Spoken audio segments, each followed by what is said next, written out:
my beloved Boss Mike Cervera. Ito na nga, mga partner. Yeah, o di mas maganda, di ba? Si Senator Bato de la Rosa, sinabihan ni former Senator Trillanes na magpakalalaki naman. Dito ka uli, sa pwesto. Kasi di ba kung matatandaan nyo mga kababayan, nung mga panahon na hindi pa lumalabas yung arrest warrant ni Senator Bato de la Rosa, sinasabi niya na, "Go, Mr. Trillanes, mark my day. Make my day. Daldal ka ng daldal dyan. Gusto mo sumama ka pa, ikaw magposa sa akin." Yan. Yun, di ba, Boss Mike, sabi mo kagabi, hindi na pumapasok. Ibig sabihin, Hindi na nga pumapasok. Maraming salamat. ngayon, kung hindi na pumapasok, ibig sabihin, nagtatago na. Kaya nga, Wala na rin idea kung nasaan. wala na. Nagtatago dahil May kasalanan. may kasalanan. At lumabas na nga ang arrest warrant. Isipin nyo, eto sa mga didishit, ipapaintindi namin sa inyo.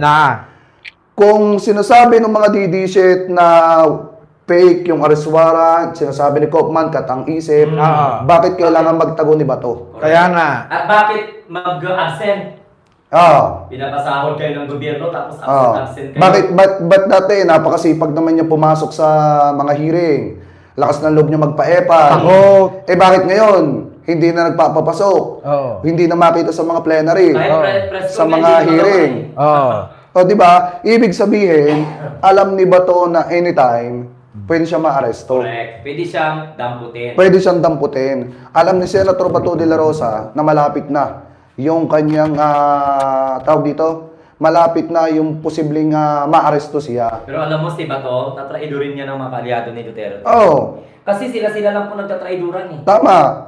Kasi biruin nyo mga kababayan na ito, maliwanag naman, na sinabi ni former Senator Trillanes kay Senator Bato de la Rosa ngayon, na magpakalalaki ka. Senator Bato, harapin mo.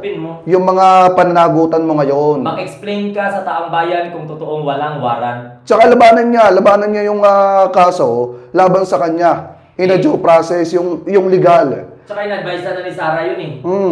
Patunayan niya na wala talaga siyang kasalanan. Ang problema, mismong yung legal counsel ni Bato de la Rosa, yung team niya, ang nagsasabi na, na hindi nila isusuko, hindi nila isusurrender, itong si Bato de la Rosa. So, ibig sabihin, magiging wanted siya. Magiging wanted, magtatago. Oo. So, Interpol pa naman yung may doon. Interpol pa naman ang may hands doon, may kamay doon. So, ibig sabihin, malalagay si Bato de la Rosa soon sa mga blue list or red list.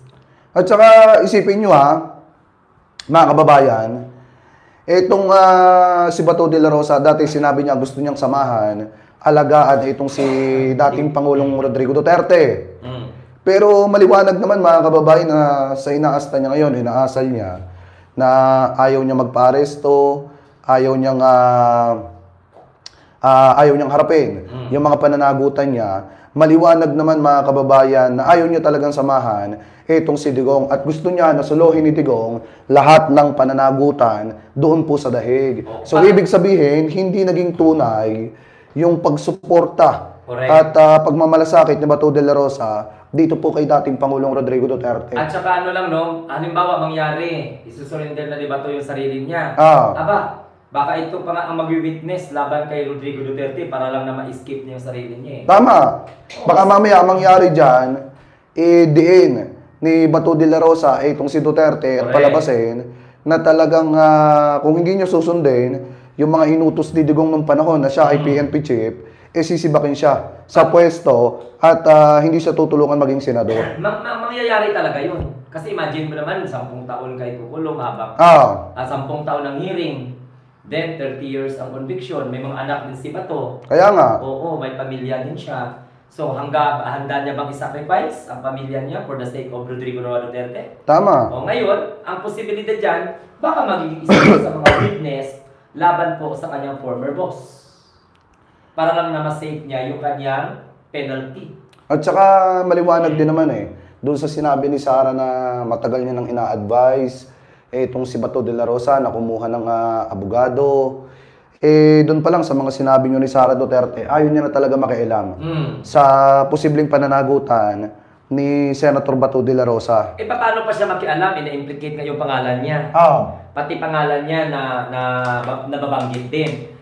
Kaya nga nag-advise siya kay Bato de la Rosa, matagal na humanap na si Bato ng ICC accredited lawyer. So, ibig sabihin na pag-aralan ng mga team nila na malakas po ang ebidensya sa accusation ni former Senator Trillanes na binabaliwala ng mga Duterte diehard supporters. Kaya sa totoo lang mga kababayan, ako buo yung suporta ko ngayon kay Trillanes kasi talagang lahat ng sinabi niya nagkatotoo, boss.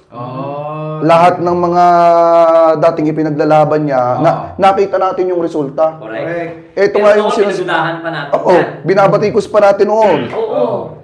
Alam nyo, yan yung mga kailangan ng ating bansa kung magkakaroon man ng susunod na eleksyon. Yan yung mga ganyang klase ng tao na may talagang may paninindigan, may vision. Yan yung mga kailangan ng bansa. Very consistent. Sinira lang ng mga Duterte yan kasi magiging talaga. Si Digong number 1 dyan.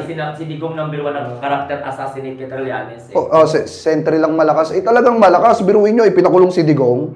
Diba, sinabi niya dati sa mga interview nung presidente pa si Duterte, babalikan niya at pag nawala sa pwesto si Digong bilang presidente, hahabulin niya at ipapakulong niya. Nangyari. Ibig sabihin, kung magiging halimbawa, itong si Trillanes ay magkakaroon ng mataas na posisyon sa gobyerno, mga kababayan. So, pagpalagay natin, pala rin maging presidente o vice-presidente, grabe yung mga kurap dyan, hindi uubra.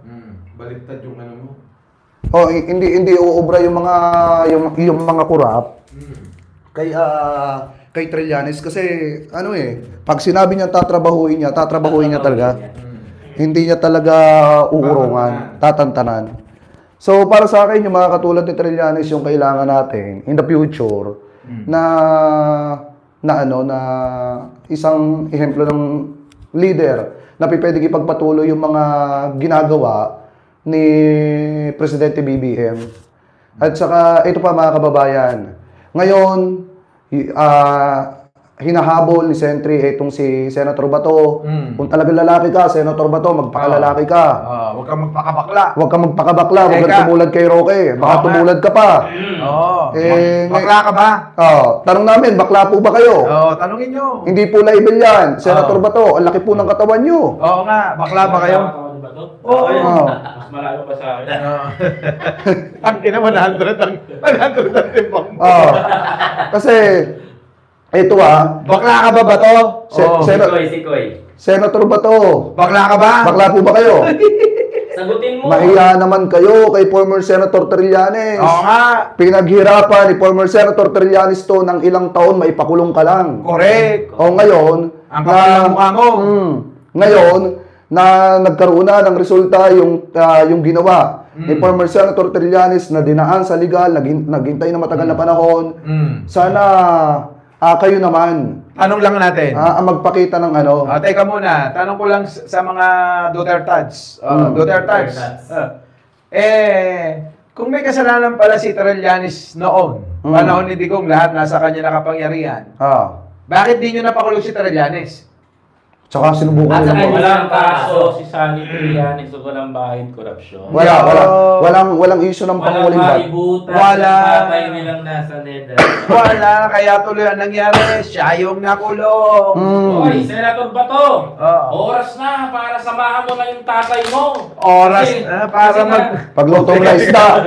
Oras na para magpaposas ka kay Trillanes. Ito na yung panahon na hinihintay natin.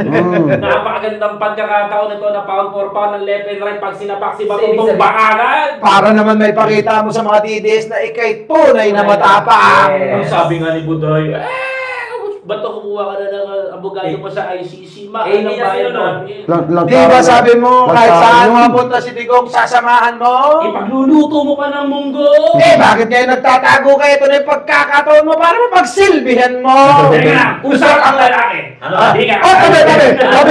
Tabi! Bato, hindi naman sa hindi ka nababagay doon sa Senado. Bagay ka doon sa Netherlands, samahan mo yung tatay mo. Sapagkat hindi ka nauubra kapag ito na ang pagbabago sa bagong Pilipinas ni Pangulong Bongbong Marcos. Lahat ang magnanakaw, liwag dito! Huwag kang mag-alala dahil ni-request na daw ni Senator Trillanes yung kwarto mo Ay, grabe. katabi lang ni Digonyo. Ito pa. Papagawan ng butas para pwede nang ilusot yung kamay mo, tagahugas ng puwet Ng amo mo. Titigong. Pero in fact, Senator Bato de la Rosa, naghanda na kami ng eroplano. Ikaw na, putang ina, rapper ka eh. Huwag kang mag-alala, Tatlo na Senator ba? Bato. Tatlo na ba? Huling bala na, huling bala. Huling bala. Dala na namin ang eroplano mo papuntang Netherlands. Hinanda na ni Boss Mike yung impaktong sasakyan mo para torture ka naman kung magkataon doon. Tapos, yung CR mo, hinandaan na rin namin ang tornado. Balang 45 at nagbaba ng init na tubig sa eroplano. Nang sa ganun, maramdaman mo naman yung sakit at init na naramdaman ng pamilya habang ginagawa nyo yung pagpatay sa ibang Pilipino. Ano mga lalaki, lumabas yung mga bakla ko ng lalaki.